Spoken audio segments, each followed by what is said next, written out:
실제로 겪었던 실화괴담들.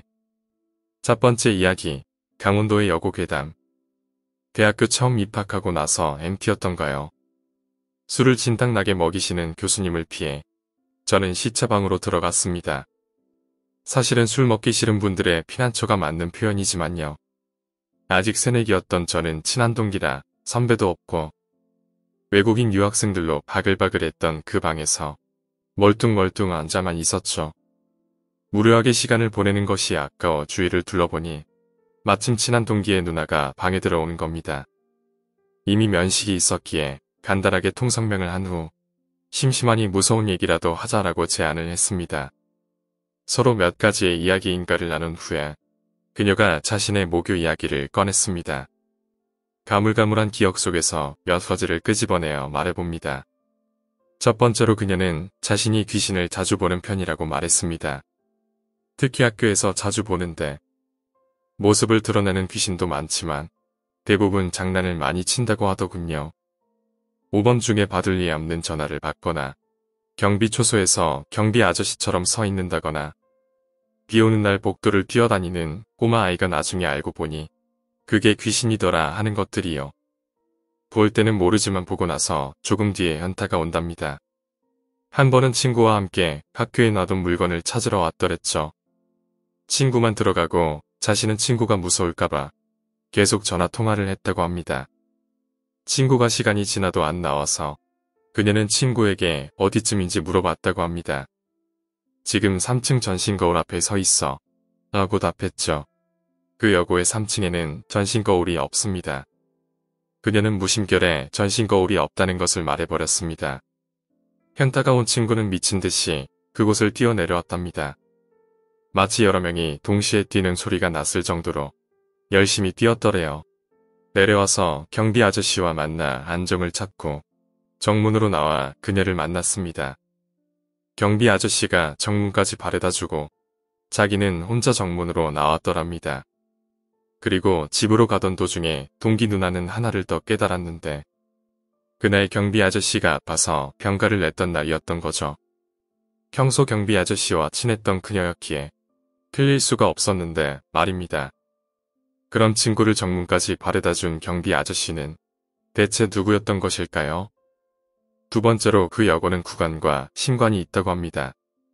구관과 신관이 공중다리로 연결되어 있는데 이 문은 철문으로 굳게 닫혀 있고 잠가두기 때문에 절대로 평소에 열리지 않는다더군요.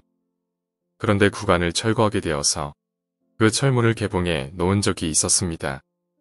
방학 때라 학생들이 다니지 않을 거라 생각했던 거죠. 그러나 사람들은 간과하고 있었습니다. 그 여고에는 기숙사가 있다는 거려. 기숙사생들은 구관이 철거되기 전에 들어가 볼 심산으로 건물에 들어갔던 것 같네요. 그러면서 철문을 열어버린 거죠. 문제가 생긴 건 그때부터였습니다. 밤마다 구관 쪽 건물과 가까운 기숙사 방의 민원이 급증하기 시작한 겁니다. 가장 대표적인 민원이 밤에 시끄러워서 잘 수가 없다 라는 거였죠. 방학 중인 학교에서 한밤중에 사람 지나다니는 소리 때문에 시끄러워서 잘 수가 없다던가 전기 배선을 뜯어 불이 켜질 리 없던 구관에서 나온 비 때문에 잠을 잘 수가 없다는 민원이 빗발치기 시작한 거죠. 특히 많은 사람이 다리를 지나가는 소리 때문에 잠을 설쳤다는 불만이 많았다고 하더군요. 저는 기독교인이라 믿지는 않지만 장소도 기억을 가지고 있다는 말이 있죠. 그래서 아주 가끔 그곳에서 있었던 인상 깊은 일들, 자주 있었던 일들을 마치 영화 스크린처럼 플래시백해서 보여준다는 이야기를 들은 적이 있습니다. 노르망디 상륙 작전으로 유명한 노르망디의 해안에서도 비슷한 일이 있었다고 하네요. 어쨌건들은 이야기였기에 위의 이야기를 말했더니 그녀는 그런 추억과 관련된 일이 아니라고 했습니다. 오히려 구간에 있던 무언가는 신관으로 옮겨버린 것 같다고 말했습니다. 세 번째로는 강원도에서 교원으로 근무하셨던 아버지께 그 여고에 관해서 여쭤보니 바로 말씀하셨죠. 그 무덤 위에 지은 학교, 나 아는 선생도 거기에 있어 라고 하시면서 오늘 떼시더군요. 진위 여부는 잘 모르겠습니다마는 은퇴하신 지가 좀 되신 아버지가 저렇게 말씀하시는 건 어쨌거나 무언가 있기 때문이 아닐까 싶습니다. 그녀는 그 무언가를 자신이 직접 봤다고 주장했습니다. 비가 오던 날 학교에서 동아리 활동이 끝나고 그녀는 친구가 늦게까지 동아리 활동을 했기 때문에 계단을 걸어 올라가던 중이었습니다. 이때 구간은 철거된 후입니다. 경비 아저씨가 직접 잠긴 유리문을 열어주시고 로비를 통과해 층계를 올라가던 중이었다고 합니다. 그렇게 하늘을 등지고 계단을 오르던 중 뭔가 소리가 들리더랍니다. 마치 아주 빠르게 마루 장판을 두들기는 소리 같더래요. 아니면 누가 계단을 엄청 빠르게 내려오는 소리 같더랍니다. 무슨 소린가 싶어 그녀는 계단 층계에서 잠깐 멈췄는데 그때 벼락이 딱 쳤더랍니다. 벼락의 빛이 비친 벽에 그것이 그림자로 보였는데 생김새가 마치 감자 같은 거대하고 쭈글쭈글한 구체에 눈썹과 코와 입이 달렸고 몸에는 수많은 팔다리들이 꽂혀 있더랍니다. 그리고 움직일 때마다 손에 있는 손가락과 발들이 땅에 끌려서 소리가 났던 거였죠. 도저히 이 세상의 것 같지 않을 몰골에 그녀는 뒤돌아서 전속력으로 달리기 시작했습니다. 동기 누나가 산에 살아서 건강하기 때문에 금방 계단을 내려왔다고 합니다. 근데 계단에서 계속 따라오더래요. 엄청난 소리와 함께 빠르게 내려오는 게 그림자로 보이길래 로비까지 전속력으로 질주를 했고 경비 아저씨가 계신 곳으로 나와서야 안도감이 들더래요. 근데 경비 아저씨가 뭐 본 거 없냐고 자신한테 물어보더랍니다.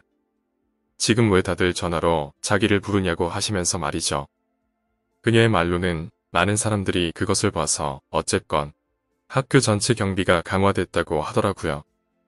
또 그러면서 저에게 다시 말해준 것이 생각해보니까 거울 귀신 때도 계단을 내려올 때 그런 소리가 났던 것 같은데 저도 하나 깨달았습니다. 설마 기숙사 애들이 그 소리 때문에 잠을 못 잤구나. 우리는 소름이 돋았습니다.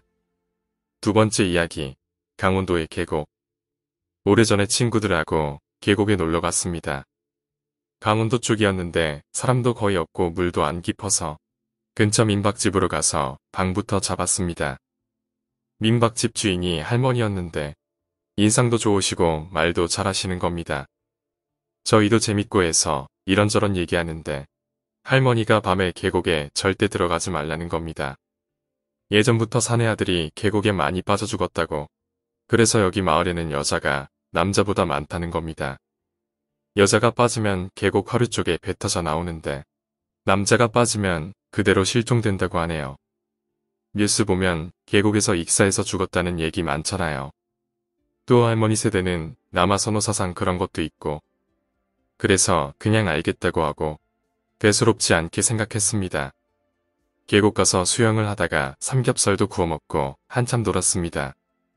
저녁쯤 돼서 맥주 한 캔씩 먹고 무슨 생각으로 이런 얘기가 나왔는지 모르겠는데 진놈이 담배 한 갑씩 돌리기로 내기를 하자고 했죠. 그래서 계곡에 5명이서 들어갔습니다. 저는 30초쯤 있다가 물도 차고 해서 그냥 나왔는데 분위기가 이상한 겁니다. 한 놈이 물살도 약했는데 저 멀리 떨어져서 깊은 데로 들어가 있는 겁니다. 애들이 소리 지르면서 나오라도 말해도 정신 나간 놈처럼 머리만 내놓고 가만히 있는 겁니다. 그러더니 물속으로 쑥 하고 빠지더라고요. 저놈 왜 저러냐고 장난치는 거 아니냐고 하고 있는데 우리 중에 수영을 제대로 할 줄 아는 놈은 해병대를 나온 놈 한 명밖에 없었습니다. 그 놈이 친구가 물에 빠진 쪽으로 들어가더라고요. 바로 구해서 나왔는데 빠진 놈이 의식이 없는 겁니다. 군대에서 배운 심폐소생술을 해주니 다행히 깨어나더라고요. 왜 그랬냐고 물어보니까 기와집이 어쩌고 하는 헛소리를 하더라고요. 구급대원분들이 오시고 병원 가서 검사 받으니까 이상 없다길래 다시 민박집으로 짐을 챙기러 갔습니다. 그 친구한테 왜 그랬냐고 다시 물어보니까 계속 아무 말 없다가 이런 얘기를 해줬습니다.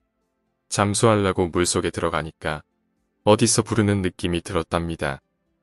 소리로 들린 건 아닌데 분명히 불렀다고. 나도 모르게 그쪽으로 가보니까 계곡 속에 기와집 하나가 있었는데 기와집 앞에는 어떤 하얀 소복 입은 여자가 서서 손짓하고 있었답니다. 그 여자를 따라서 기와집 안으로 들어가 보니까 방 안이 가구 같은 거 하나 없이 비어 있었답니다. 여기까지 기억난다는데 듣고 소름 끼쳤던 기억이 납니다. 오늘 이야기는 여기까지입니다. 오늘 이야기가 재미있으셨다면 구독과 좋아요, 댓글 부탁드립니다. 댓글은 저에게 큰 힘이 됩니다. 감사합니다.